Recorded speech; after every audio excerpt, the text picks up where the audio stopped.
Une escale de Jeanne à distance. Mon invitée est Lucille Debaille. On va parler avec elle et on va aussi converser autour de son livre Les identités remarquables aux éditions Le Lys Bleu. Bonjour Lucille. La nostalgie, c'est comme les coups de soleil. Ça fait pas mal pendant, ça fait mal le soir. C'est de Pierre Desproges et c'est sur votre page.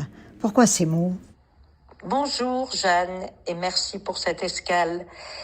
Alors Desproges, je dois confesser un gros faible pour Desproges, qui a ses détracteurs, qui n'en a pas. Mais voilà, j'ai toujours aimé son humour assez corrosif, il faut le reconnaître. On dit parfois la politesse du désespoir. Je crois que dans son cas, c'est assez vrai.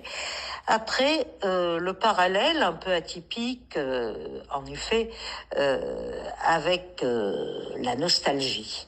Alors la nostalgie, c'est une impression qui peut être très douce, légère, agréable, non exempte même de plaisir et même de complaisance. Et puis le soir, eh bien il reste la solitude, il reste le désarroi peut-être, il reste en fait la perte.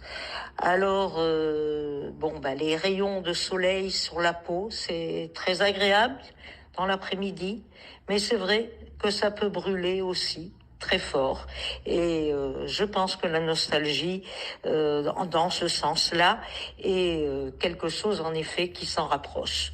Donc cette phrase de Desproges m'a en effet parlé.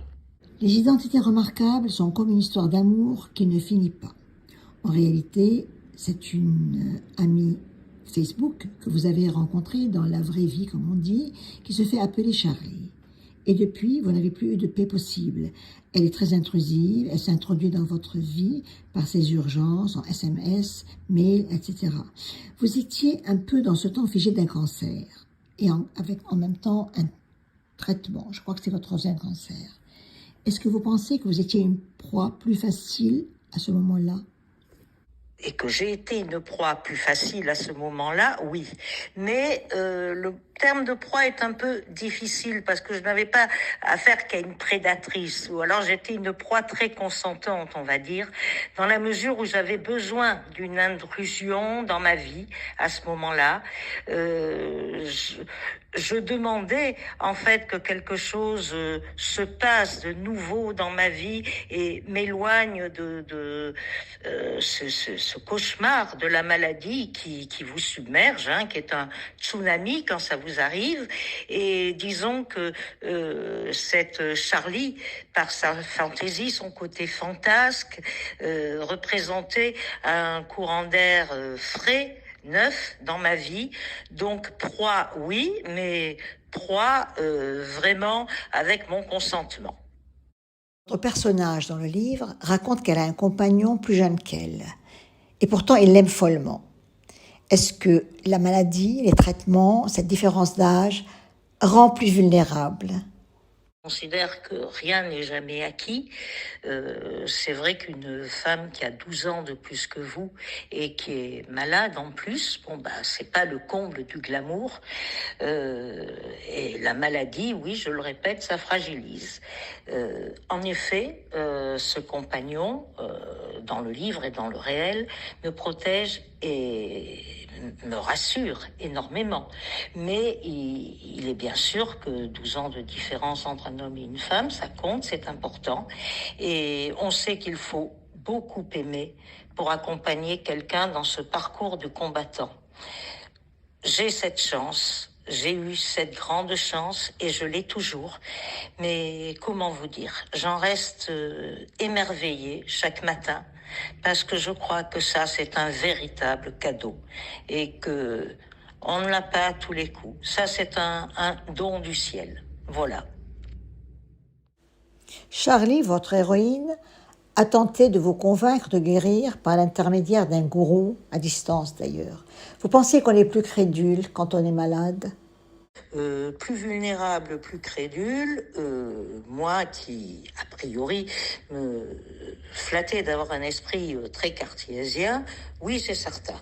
Je l'ai été, je suis restée plus crédule, et en réalité, je peux essayer à peu près tout ce qui m'est proposé pour tenter d'aller mieux, si c'est possible. Voilà. Si vous voulez, c'est un peu le pari de Pascal. Hein. On se dit, faisons les gestes.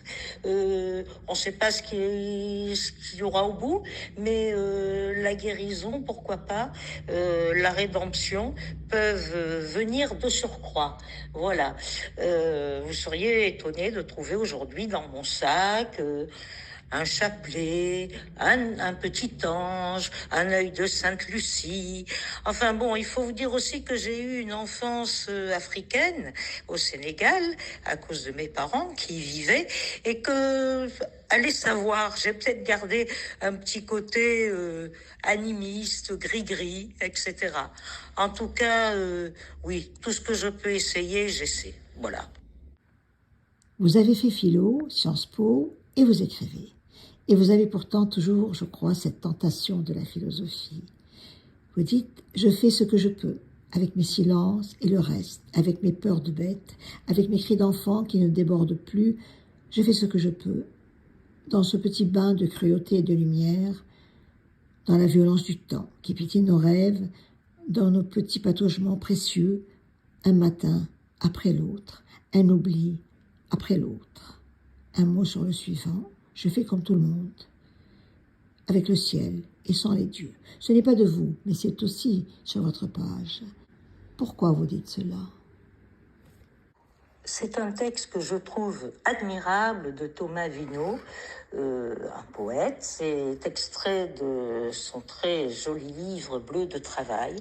Et à mon sens, on peut difficilement mieux dire parce que c'est exactement la condition humaine. Voilà, des souffrances de bêtes, oui, des aspirations d'hommes, oui, un ciel vide au-dessus de nous, oui, des dieux peut-être, mais nous ne le saurons que plus tard.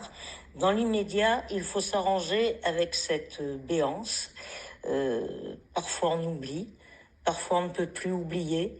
Je crois que ça résume parfaitement la condition humaine et que beaucoup de gens peuvent se reconnaître dans ce texte par ailleurs très poétique. Je reviens à votre livre « Les identités remarquables ». Charlie continue à être intrusive, elle vous fait vivre une vie de fou, vous ne la croyez plus beaucoup. Et puis arrive le temps de la rémission. La rémission pour vous, c'est la vie retrouvée, et Charlie soudain est de trop, ou plutôt vous ne supportez plus tous ces fantasmes, et en même temps, oui, vous n'avez plus de place pour Charlie. Est-ce vrai ? C'est assez vrai, oui. Disons que j'ai beaucoup moins de place pour Charlie. J'ai moins de place parce que la vie est pour moi un territoire conquis et que tous les fantasmes me paraissent alors un peu, disons, anecdotiques. J'ai l'impression qu'elle m'a fait rêver, j'en avais grand besoin. J'ai été captivée, mais je suis devenue aussi sa captive. Donc, je crois qu'il y a un moment où je veux briser un peu ce sortilège.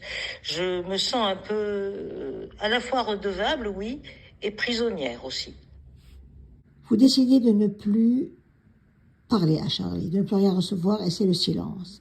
Et puis vous apprenez qu'elle a écrit un livre qu'elle a appelé La discordance des temps. Vous faites semblant de ne pas connaître ce livre, de ne pas l'avoir lu, et vous l'avez lu. Et puis, vous allez quand même visiter Charlie. Et la discordance des temps, c'est peut-être son temps à elle qui continue, et en même temps le vôtre. La rémission vous a fait sortir à nouveau vers la vie. C'est cruel pour elle, pour vous aussi certainement, de ce silence d'un seul coup, cette séparation. Mais la discordance des temps, pourquoi vous l'avez ajoutée dans votre livre ? Et je crois que dans ce jeu de rôle d'identité, on s'y est perdu un peu toutes les deux. En fait, je voulais écrire un livre et donc, finalement, elle a pris ma place. C'est elle qui l'a écrit, ce livre. Donc, avec cette discordance des temps, son roman à elle, je voulais rendre une voix propre à Charlie, parce qu'elle a usurpé mon identité d'écrivain. Nos jeux de rôle sont peut-être allés trop loin, disons qu'ils sont allés jusqu'à la confusion d'identité. Après, il faut que je vous fasse une confidence, cette fois-ci très très réelle. Charlie est un personnage romanesque, certes, mais c'est aussi une personne qui existe. C'est aussi une femme à qui je dois rendre justice. Car dans les faits, c'est bien moi qui ai écrit ce livre. Donc finalement, qui s'est servi de qui? On s'est vraisemblablement servi l'une de l'autre. Voilà. Peut-être un peu trop loin, je ne sais pas. J'ai tenté de vous trouver sur votre page. Il y a des mots magnifiques qui vous vont merveilleusement bien, que vous endossez merveilleusement bien. Et en même temps, il y a comme une sorte de... Vous aimez bien vous cacher en endossant parfois les mots des autres, comme pour ne pas en dire trop. Et puis, il y a les tests. Comment je serai dans 10 ans, comment je me projette dans l'avenir. C'est très amusant. Mais pourquoi ces tests? Ah, ces tests, je dirais que c'est mon côté gamin, mon côté adolescent. Ça traduit évidemment mes incertitudes, mon angoisse de l'avenir, certainement, mon besoin de me rassurer. Voilà, j'aime me voir, par exemple, à 90 ans. Déjà, ça m'assure d'une longévité que je suis pas du tout certaine d'avoir. Et puis, il y a sans doute l'idée puérile que dans tous ces fragments de moi que je laisse sur Facebook, il va peut-être émerger une sorte d'identité plus stable, plus pérenne de moi-même, plus harmonieuse aussi, qui sait. Enfin, je crois que c'est à la fois un jeu, un moyen de se connaître un peu plus et beaucoup, un moyen de se rassurer. Vous avez fait philo et Sciences Po et vous écrivez. Mais vous avez toujours une tendance, je dirais, à la philosophie dans votre écriture. C'est de la littérature, bien sûr, il y a toujours de la philosophie dans la littérature. Mais c'est vous qui dites la différence. Pourquoi vous faites cette différence? Je dirais que pour moi, c'est quand même sensiblement différent. La philosophie, ce sont vraiment les abstractions, les concepts, les idées, le raisonnement. La littérature aurait beaucoup plus à faire avec les émotions, la poésie, les sensations, quelque chose de plus immédiat, de plus sensitif que la raison. Alors bien sûr, nos émotions vont nous permettre aussi d'accéder aux abstractions. Mais pour moi, rien n'est plus beau que la littérature, parce que c'est moins codé, parce que c'est accessible à chacun. Et puis, après, bien sûr, chaque individu, normalement tourmenté, je dirais, s'intéresse à des questions philosophiques, métaphysiques, et se met à philosopher dès lors qu'il commence à penser. C'est certain. Mais disons que la littérature est plus immédiatement accessible. Voilà. Où en êtes-vous aujourd'hui, Lucille de Maille? À la fois dans l'écriture, à la fois dans votre présence sur le réseau, comme si vous étiez vraiment très présente, mais en même temps un peu par procuration de beaucoup de choses. Et on ne sent pas du tout que c'est par procuration, on sent que c'est vous. Et vous avez repris votre vie, je crois maintenant, entre le mot rémission, entre le mot traitement, entre le mot ça pourrait arriver. Comment vit-on ce temps à la fois de vie à pleines dents et d'incertitude? Alors aujourd'hui, je vis dans l'écriture, toujours, quelque chose de nouveau. Je suis dedans, je prends mon temps. Je vis pas dans les réseaux, mais avec les réseaux, en survolant un peu tout ça et souvent avec beaucoup d'intérêt. Et puis, je vis avec une épée de Damoclès en permanence, puisque je suis surveillée d'un point de vue médical comme le lait sur le feu, heureusement d'ailleurs, parce que c'est à cause de ça que je suis toujours là. Alors je vis en essayant de goûter chaque instant précieux de la vie, mais je ne peux plus aujourd'hui, dans mon parcours, oublier d'apprivoiser la mort à chaque instant. Voilà. Je crois que je ne peux plus oublier cette nécessité. Donc, je vis en goûtant l'instant, mais je vis aussi en essayant d'apprivoiser quelque chose qui est notre fatalité à tous, mais qui n'est pas facile à vivre au quotidien. Mais voilà, j'ai plus le choix. Je vis avec ça. C'est obligé. Je ne peux plus l'oublier. Nous allons presque arriver à la fin de cette escale à distance. Est-ce que vous voulez nous chanter quelque chose ou nous lire quelque chose qui vous tient à cœur? Alors je vais vous épargner la chanson, vous n'avez pas mérité ça, mais je vais vous lire un texte qui nécessite quand même, je crois, une petite explication. Voilà, j'ai été longtemps fascinée dans mon adolescence, dans mes études, par la figure littéraire et puis romanesque et puis un peu mythique finalement de Don Juan. Et dans ce livre, Charlie incarne à la fois la nostalgie de l'adolescence, d'une certaine innocence et une image du donjuanisme au féminin. Alors je vais vous lire un petit échange au sujet de Don Juan que l'on doit à Roger Grenier. Je vous avouerai que je ne sais plus dans quel livre, mais qui est un texte que j'aime beaucoup. Voilà, c'est un échange. Don Juan m'intéresse tellement, je voudrais tant connaître le secret de cette âme tourmentée. Pourquoi croyez-vous qu'elle soit tourmentée? Le désir ne tourmente que s'il n'est pas satisfait, sinon il vous porte. Le remords? Don Juan n'a jamais eu de remords. Mais la statue du commandeur, c'est le remords, n'est-ce pas? Non, ce n'est peut-être que la fatigue. Voilà, tout ça pour finir en disant que les héros aussi sont fatigués. Alors nous aussi, parfois. Nous voici à la fin de cette escale à distance, Lucille. J'ai pris beaucoup de plaisir à vous écouter. Je vous remercie infiniment d'avoir accepté mon invitation. En partant, je ne sais pas si je vous connais mieux, mais en tout cas, je trouve que ces mots que vous avez mis vous-même, toujours dans votre habitude un peu de mettre des mots, de nous passer des messages par procuration, ce sont des mots de Marguerite Duras. Elle écrit « Il reste toujours quelque chose en soi, en vous, que la société n'a pas atteint, d'inviolable, d'impénétrable et de décisif. » Je crois que c'est l'impression que j'ai en repartant avec le bateau de l'escale. Un grand merci. Et vraiment, quel magnifique livre, Les Identités remarquables, aux éditions du Lys Bleu.